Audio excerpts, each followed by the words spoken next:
is commemorated all over the world as to increase awareness against HIV and AIDS. Dito sa Philippines, ito yung una sa marami nating events today. The first event this morning, itong Philippine World AIDS Day Walk. At tayo naglakad, ang namin, taking the rights path ng paglaban sa HIV. At dito natin pinapalawak yung problema ng HIV sa Pilipinas. 50 new cases a day ang nakikita namin at lalo lahat kabataan.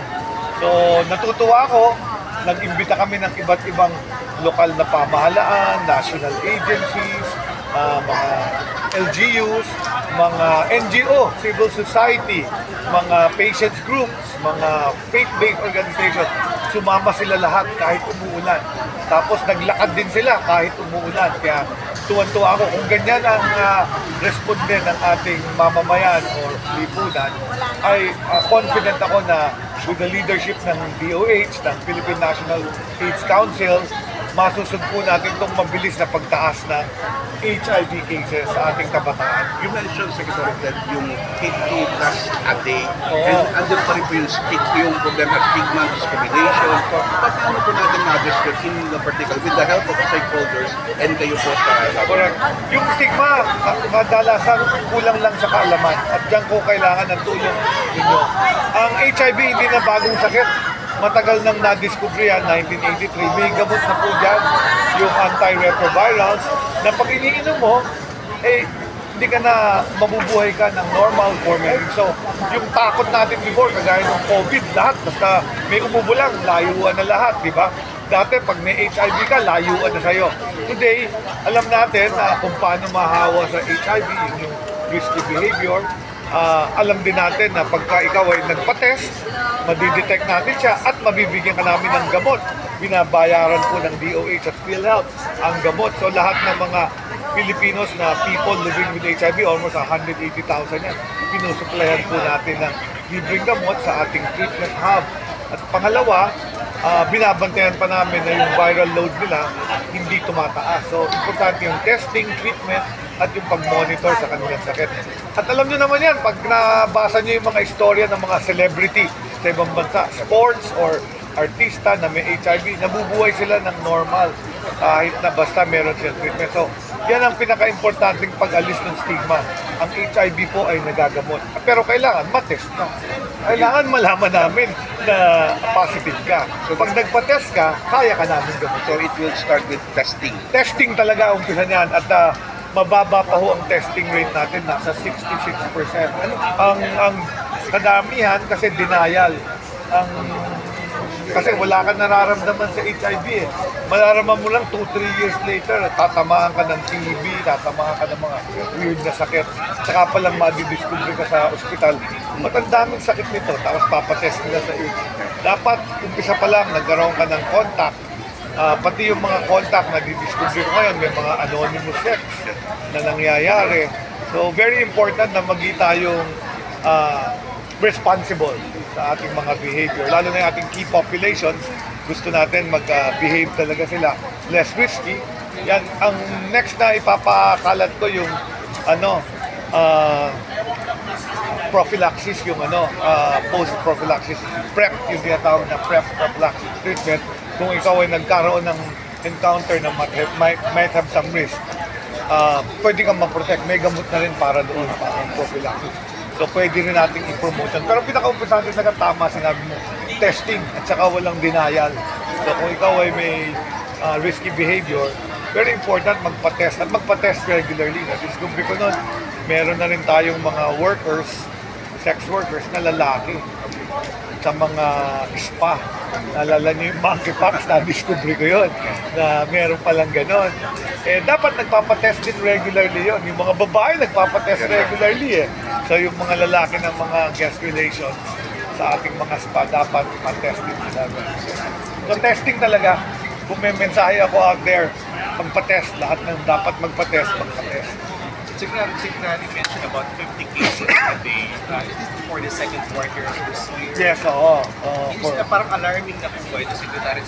Bumaba nga eh. 58 dati. At least bumaba to 50. Siguro nakatulong yung monkeypox.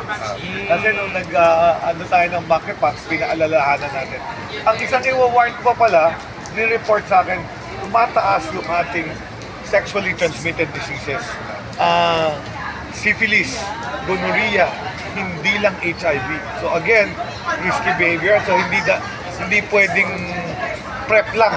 Kasi pag prep lang, mahawa ka ng syphilis, mahawa ka ng gonorrhea, mahawa ka ng chlamydia. At yun, masakit yun, hindi ka makaihi. Saka may mga bukol-bukol na tutubo sa'yo. So mas pangit yun. So I think dapat dyan comprehensive sexually transmitted disease at saka HIV, including yung monkeypox na intimate contact lang. Secretary, you mentioned about PrEP. Where it or when it will be distributed? Actually, meron na kami nag-distribute na kami niyan.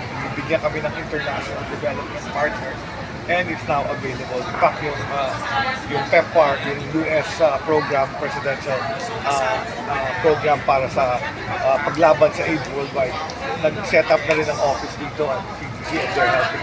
Sa mga barangay po ba yan? Ay, hindi pa sa barangay, sa hubs and people hospital.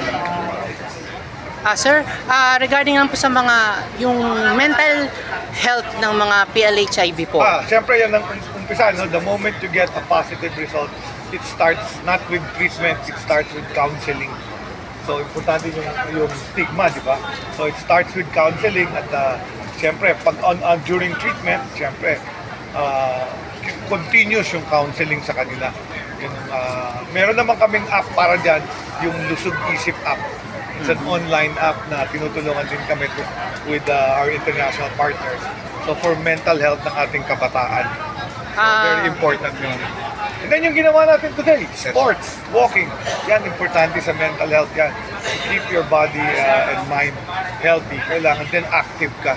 Pag nasa loob ka lang ng isang kwarto, positive ka, madidepress ka lang at malulungkot ka, baka isip ka pa na hindi tama. Paano po yung mga PLHIV, how to deal them with their families po?